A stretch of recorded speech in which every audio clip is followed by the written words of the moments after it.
Heia! Nå vi kommet her på Nygårdshøyden I dag. Det jo en årsak til det også.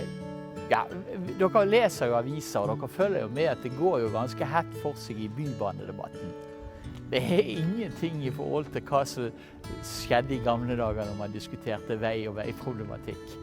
Rett her borte så ble en lærdøling som het Lysne halshugget fordi at han var uenig I den offisielle politikken. Og mannen som var medansvarlig til at dette skjedde, Hammer, han har vi et lite hefte her inne, så handler nettopp om veiproduksjon, eller veibygging I Bergen I gamle dager. Klager du over veiene og synes de dårlige? Jeg kan trøste med det. Det har bergenserne og vestlendingene gjort I hundrevis av år. Ser vi på historien, allerede I 1740 så hører vi at stiftamtmann Bagger klager seg høylytt over veiforholdene. Du kan kun kjøre en fjæring fra Bergen med en ordentlig vogn. Og det ca. 1,4 kilometer. Resten blir bare stier og myr og elendighet, sånn som han beskriver det. Det ser vi, det går igjen flere ganger I historien.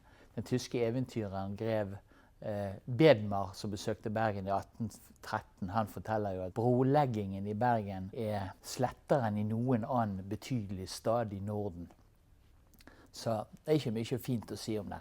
Allerede, til og med så sent som I 1823 så fant jeg en som het Sorenskrever Blom, som forteller om veiene.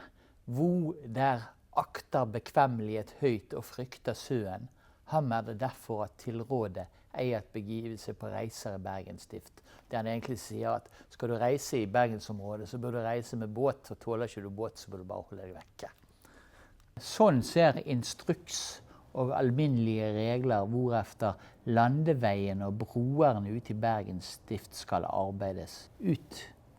Ja, så dere ser, heftet I seg selv jo ganske lite og uanselig. Men det gir detaljerte opplysninger om hvordan dåtidens veier skulle bygges og vedlikeholdes. Heftet inneholder vel egentlig 9 ulike paragrafer og ble trykket I Bergen. Og det heter blant annet veien skal være stykket ut av generalveimesteren eller hans betrodde tjener. Det skal være omtrent 4,5 meter bred vei. Og det også gjort flere grep for å få vannet bort fra veiene. Blant annet så skal man ha gode sidegrøfter. Og her var også flere regler for hvordan broene skulle bygges. Så en del av disse broene, de står jo den dag I dag. En av de mer artige tingene som jeg synes I dette heftet, det jo reglene som laget for herverk. Og her det masse rart. De som ødelegger trær og broer og rekkverkene, eller gjerdene og grinder, og andre ting skulle da straffes etter en kongelig plakat fra 1786. Og straffene her, de jo litt interessante. En militær, han skulle straffes med krumliggen. Ja, hva det jeg aner ikke. Kanskje det en av seerne har peiling og kan fortelle det. Eller kasjott, eller spissrotgang mellom 300 mann. Det betyr jo at du skal hvis de som har sett indianerfilmer I sin barndom, at du skal gå gjennom en rekke med folk som slår og banker på deg på ulike måter. Så de militære hadde hardt, sivile hadde jo egentlig litt lettere. De kunne bli bøtelagt mellom 2 og 20 riksdaler for herverk. Mens hvis det var ungene, så skulle de ha offentlig pryl eller ris, og så var det da foreldrene som måtte betale. Så hine og håre, det ikke alltid det gode gamle dager når vi snakker om hine og håre dager. Ja, jeg må jo si noe om Hammer. Han jo en fantastisk type egentlig. Han var født inn I en militærslekt på Toten I 1759, og valgte en militær løpebane sånn som resten av familien. I tillegg tok han også en teknisk utdannelse I den frie matematiske skole I Kristiania I midten av 1770-årene. Veikarrieren begynte han I Korsør og Ringsted på Sjælland I Danmark. Og her lærte han moderne veibygging da, og det som var på mote den gangen, å bygge vei etter fransk maner, så det het så fint. Fra Danmark kom han til Kristiansand i 1786. Her ble han sterkt forhatt, fordi at han var med å arrestere Christian Lofthus, han som var hovedmannen bak det store bondeopprøret, den såkalte Lofthusreisningen. For dette så ble han jo faktisk også rikelig belønnet. Han fikk faktisk 200 riksdaler i lønnspålegg. Han hadde en lønn i utgangspunktet på 500 riksdaler, altså nesten en tredjedel ekstra lønn. Og skal vi sammenligne det med det i lønnen i dag, så vil de kanskje snakke om 200 til 400 000 kroner. Så det lønnet seg å være litt barsk. Vel, dessuten så fikk han titel major og ble i 1787 utnevnt som generalveimester i Bergenhus stift. Han var ikke mer enn 28 år gammel da. Hammer har jo også satt spor etter seg i Bergen. Han var en dyktig, men ganske hensynsløs mann. Vi hører om gjentatte veiopprør på Vestlandet i hans tid. Det var mye motstand mot veibyggingen. Transporten på Vestlandet gikk jo normalt til vanns. Og bøndene de var jo ikke interessert i å bygge en vei de ikke kom til å bruke selv. Men veiene skulle bygges, og det var pliktarbeid for bøndene å delta. Så det som skjer er at når bøndene ikke vil være med, eller de oppsettsige bøndene, de blir jo da straffet.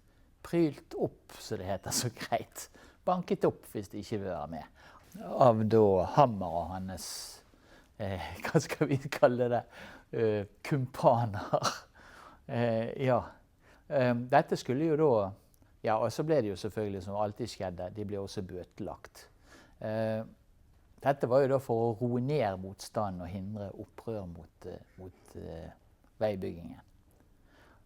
Ja, Hammer sin kanskje viktigste oppgave, det største prosjektet han hadde, det var faktisk byggingen av Filefjellsveien. Altså, den såkalte Kongeveien gikk over fjellet da. Og vestlandssiden av denne Kongeveien, som var fra Lærdal oppover, den var det han som hadde et hovedansvar for. Det er ganske interessant å høre hvordan disse arbeidsdagene var for disse bøndene som var med. De jobbet 12 timer hver dag, knallhardt fysisk arbeid. Og ble veien ødelagt av naturkreftene. Vi er på Vestlandet, vi har regn, vi har snø, vi har vind, vi har, ja, you name it.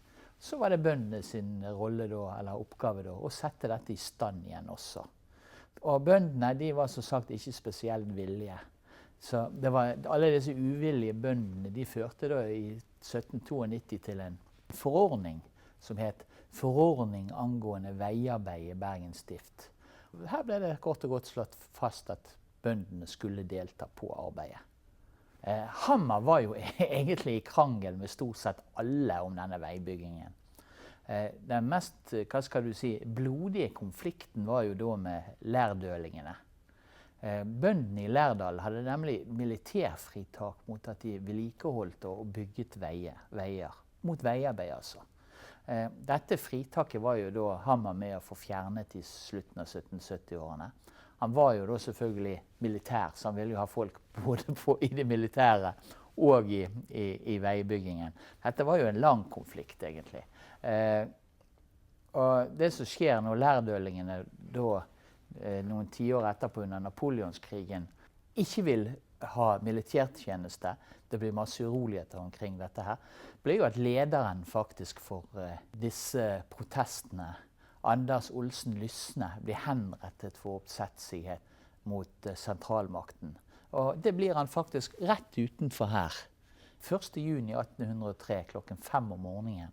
Og Fredrik Meltzer, den store bergenske dagbokskriveren og eidsvollsmannen, han forteller at han er til stede, og sitat fra Meltzer: «Det var rystende å høre hugget gjennom halsen når de hogget hodet av Lysne.» Fæl historie. Det var etter veien over Filefjellet var ferdig da Hammer da skrev dette lille heftet som vi har snakket om. Hammers prinsipper om veibygging er jo egentlig ganske interessante. Det er så sagt franske ideer. Frankrike har jo ikke så mye fjell som Norge, i hvert fall ikke jevnt over. Men idealet var rett frem, uten hensyn til terrenget. Derfor ble mange av veiene for bratte. Og det var vanskelig å bruke de, spesielt om vinteren. Men fremdeles så står det steinbroer igjen etter han på Vestlandet. Så det må ha vært bygget godt. Og det er en artig liten detalj om han må ha vært ganske selvopptatt, denne Hammer, da. Blant annet så ble det reist en marmorstøtte over hvem som hadde bygget veien på Filefjellet, som vi snakket om rett i sted. Og denne kostet 245 riksdaler. Det var det samme som 3 års veibudsjett på veiarbeidet i Filefjell. Så kan man brukte pengene til det. Ja. Vel, det er også spor etter han andre steder i Bergensområdet. Det var Hammer som i 1801 ledet anlegg av Hegrenes artilleri ute i Sandviken. Han ble også senere auksjonsdirektør i Bergen. Og for de som er interessert i det, så var han også aktivt medlem i det nyttige selskapet i Bergen helt frem til sin død i 1823.